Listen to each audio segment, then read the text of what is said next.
This lesson is on section 6.4 and 6.5, collision theory and kinetics. These are the pages of the textbook that relate to this lesson, and they're definitely worth reading because they go into a little bit more detail than what is covered in this note. Concepts of the collision theory. These are the basic concepts of collision theory that you should be familiar with, and this may be concepts that you are familiar with already, but still definitely worth reviewing. In general, though, collision theory is a theory that explains how chemical reactions happen. And rates of reaction depend on two factors. So there's two factors that the rates of reaction depend on. That is the frequency of collisions. So how many collisions happen, and also the fraction of effective collisions. So, as we've spoken before, a chemical reaction happens when two particles collide. They collide at the right angle, orientation with enough energy, and that would be a successful collision. So if you increase the number of collisions, that's going to increase the rate. And if you have more collisions that can be successful, that's also going to increase the rate of reaction. So again, an effective collision must have sufficient energy.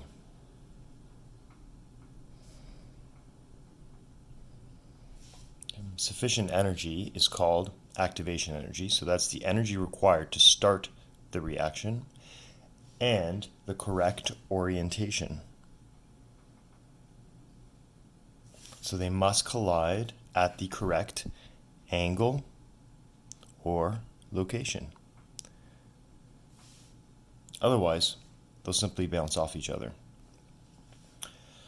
Activation energy / threshold energy, which is denoted as E sub A, is the minimum amount of energy required for molecules to react.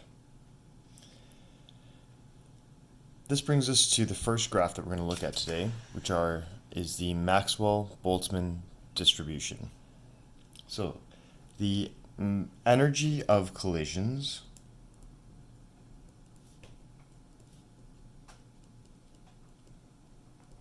right? And remember, the energy of collisions is the movement of particles, so that has to be kinetic energy. The energy of collisions of particles in a system is proportional to activation energy.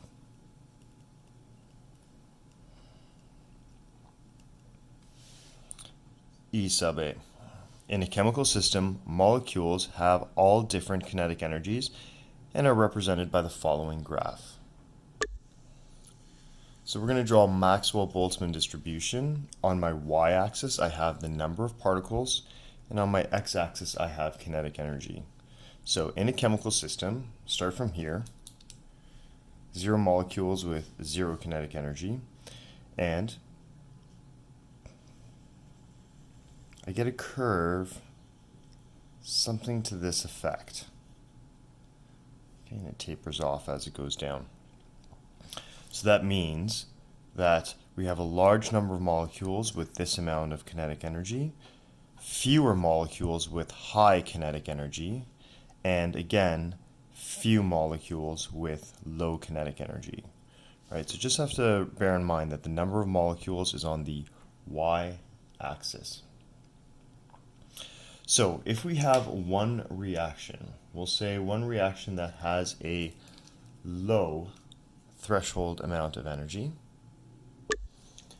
then I'm going to put my low threshold energy right here, right? Because remember, threshold energy is the energy or activation energy required. So that's my low threshold energy. This is the energy required for maybe some reaction happening, and it's very low, which means that all these particles have enough kinetic energy for the reaction to happen. So this right here, this X value along the x-axis, that is the activation energy for reaction 1.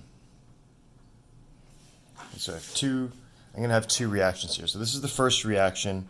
that we're comparing, and it has a low threshold energy, which means that we have many particles here. See, all these particles have enough kinetic energy for the reaction to happen. Now, let's compare it with a different reaction. So we'll do reaction 2, and I'm going to do reaction 2 having a much higher activation energy. So this is the higher threshold energy. And again, as you can see here, if we go along here, that means there's more kinetic energy required to start that reaction. Okay. So this is the activation energy for reaction 2. As we can see, there are fewer particles that have sufficient kinetic energy to cause that reaction to happen. So that reaction will proceed slower because we will have fewer effective collisions. Fewer particles have the necessary energy for that reaction to occur. So we can come up with the following statement. If activation energy for reaction 1 is lower than the activation energy for reaction 2, then the rate of reaction 1 will be greater than the rate of reaction 2. Since reaction 1 has a lower activation energy, there are more particles that have sufficient kinetic energy for the reaction to happen, so more of the collisions that take place between the particles will result in a successful collision. So, therefore, reaction 1 proceeds faster since more of the collisions between reactants are successful.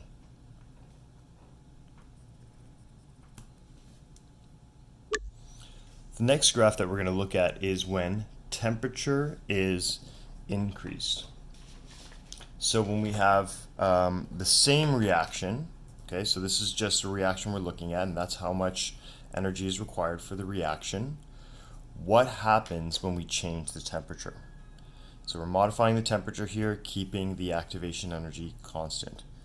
Well, remember that temperature is a measure of average kinetic energy of all the particles. So if you look at this first hump right here, most of the particles have low kinetic energy. As you can see here, high number of molecules have lower amounts of kinetic energy. Whereas if we look at this hump right here, more particles have higher kinetic energy than the graph with the hump at the lower kinetic energy. So as you can see here, even though this is not as high as this, that's because we have fewer particles with low kinetic energy, and we have increasingly more particles with high kinetic energy. So that means that this one, this one right here, that is T1. That's the cold temperature. And I say cold, but it just means relative to the other one. And this is T2, which is my high temperature. Hot or high.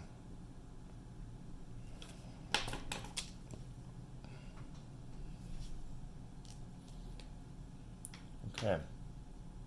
So, as we can see, for T1, right here,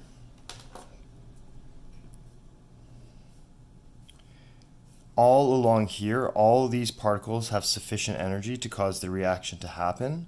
So we have fewer particles with sufficient kinetic energy. Whereas if we look over here at the higher temperature, we have more particles. You see that higher on the y-axis, more particles with more particles with enough kinetic energy to cause the reaction to happen. So just to reiterate, temperature is a measure of the average kinetic energy of all particles. So if T2 is greater than T1, then the rate of reaction at temperature 2 will be larger than the rate of reaction at temperature 1. And again, that has to do with at T2 there are more particles, as you can see along this top curve, more particles with sufficient kinetic energy for the reaction to happen. Okay, so if a catalyst is added, the activation energy required decreases, meaning more particles can react and the reaction speeds up. So we change the graph now to having potential energy on the y-axis and reaction progress on the x-axis. And I'm going to show you a diagram. This right here is, it looks very much like an enthalpy diagram where you start off, the reactants start at a certain potential energy, but this is going to be new because the reactants start here, they go up, and then they come down and end up there. So from here to here, that's your enthalpy change, but from here to here, that is the activation energy of an uncatalyzed reaction. So that means that the particles need to have this bump in potential energy before the reaction can happen, and then once the reaction happens, it starts to proceed, and they end up down here, the products end up down here with this much potential energy. So this difference between here and here is your your enthalpy of reaction. That's your enthalpy of reaction. Okay. Now, if you wanted to remember that we often look at reverse reactions as well. The reverse reaction, if we were looking at, as you can see here, has a much higher activation energy because the reverse reaction would have an activation energy from here to here. So this one right here, we could say from here to here, that's EA, uncatalyzed, for the reverse reaction, right? And sometimes it's given this symbol right here, like that's for the reverse reaction. Now, if it is catalyzed, that means that the reaction pathway, the reaction happens in a different way, and sometimes will have a lower activation energy right there. So then this right here represents the activation energy of the catalyzed reaction. As you can see, it's much slower, or rather much lower, and if it has a lower activation energy, that means that reaction will happen faster because particles don't require as much kinetic energy for this reaction to happen. Alternatively, you might see this as well. You could see something like this where when it's catalyzed, it goes through a number of different steps, such as that, but again, this is still the E, the activation energy of the catalyzed reaction. This just means that the reaction has now a different pathway. It still ends up being the overall reaction, and what I mean by a different pathway is it'll have like maybe a whole bunch of other sub-steps that will happen, but products will still result in reactants. But again, the activation energy is lower, so that means that the reaction happens in at a faster rate. So what we'll say right here, what we're saying right here is the reaction follows a different mechanism or pathway with a catalyst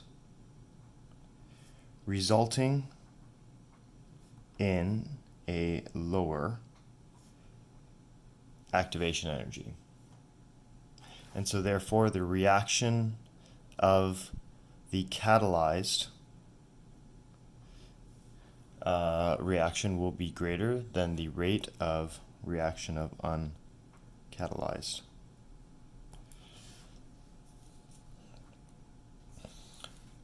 Okay, finally, potential energy graph, kinetics, and activated complexes and transition states. So I will define what these two things are, activated complex and transition state. The transition state is the point in the reaction when potential energy is at the maximum. It's a temporary high energy state. So it's the maximum point of potential energy on the graph. And the activated complex is an unstable high energy chemical species present at the transition state when bonds are being simultaneously broken and reformed. So the best way to look at this is with an example. Here we have a reaction of A2 plus B2 results in 2AB. So you have a diatomic element A, diatomic element B, and then reacts to form a compound. The enthalpy of reaction is 52 kilojoules. It's a positive amount, so that means that this diagram is going to start low and end high, right? Because the reactants will have low potential energy and the products will end up having a higher potential energy because this is, as we can see, an endothermic reaction. So what I'm going to do is I'm going to draw the graph, and I'm going to start over here. So these are my reactants right here. Okay, and this is A2 plus B2. And then what's going to happen is they are going to go all the way up here. So it's going to have its activation energy, and then it's going to come down. And I'm going to end up over here. Okay, so this is 2AB. Sorry, 2AB. These are my reactants. These are my products. Okay, so if we look at this diatomic element, it looks like it's bonded this way. Okay, and we'll say that it's bonded this way.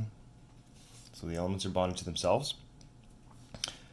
This value from here to here, the difference in energy there, that represents your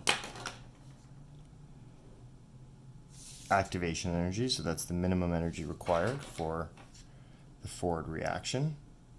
That's your activation energy. And remember that this over here, from here to here, this represents the enthalpy of reaction. Right? And as we can see, low potential energy to high potential energy, this is going to be a positive value. So once these two particles have been given sufficient amount of energy, they will go up to here. And at this highest point, this is what we call the transition state. So this right there is the transition state. And it's called transition state because they're literally transitioning from being these two species to this species. And when that happens, you have A, B, B. These bonds are breaking. The bonds between the between the elements in the particle, the atoms in the particle, are breaking, and these bonds are forming. So this is what we call our activated complex. And that is the species right here that has two A's and two B's, right? It's the species that where the bonds are forming, or rather bonds are breaking and bonds are forming, and it's unstable. It only exists at this transition state, and then it results in products. Okay, so the top point here is called the transition state, the point in the reaction where potential energy is at the maximum, high energy state. activated complex, the unstable high energy chemical species present at the transition state when bonds are simultaneously broken and reformed. Okay. So that is the transition state. And then we end up with our products there, which is A, B, and no more bonds between these. No more bonds between the A's and no more bonds between the B's because they are now chemically reacted. Okay, finally, interpreting the 5 factors using collision theory. Remember that we said the rate of the reaction really depends on the collision frequency and the fraction of effective collisions. So what factors would increase the collision frequency? Well, to begin with, temperature. The higher the temperature, you'd have more collisions. But also, the higher the temperature, we would also see at higher temperatures we have more particles with enough kinetic energy, so then we have more particles with sufficient activation energy. Temperature also increases the fraction of effective collisions, so it appears in both of these columns. If we have a higher concentration, that will increase the collision frequency because the particles will be packed together more, so they're going to bump into each other more. And finally, surface area for heterogeneous reaction systems.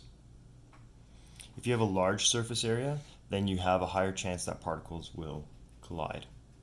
Fraction of effective collisions mean like how many collisions will actually be effective. Well, that also depends on the chemical nature of the reactants. So as we've said before, molecular substances have covalent bonds. Those are harder to break, so that means that fewer of the collisions will be successful. Or if you have, so what we can say there is stronger bonds between reactant will cause EA to be higher, right? And when I say between, like between reactant atoms or ions, right? So like the chemical bonds between the atoms of the particles, if they're higher, then that's going to cause a higher activation energy because it's going to take more energy to break them. And that means slower reaction if there's more energy required to break them. The other thing is catalyst. If you have a catalyst involved, well, that means that more of the collisions will be effective, and that relates to this graph because, as you can see here, uncatalyzed, the activation energy is high, but if it's catalyzed, then the activation energy is lowered, which means that if you have a lower activation energy, then more of the collisions will be successful. Okay, so as I said previously, it's important to, I think, read over this section, get an idea of collision theory so you have an overall concept of how this chapter sort of lays out. Okay, thanks for watching.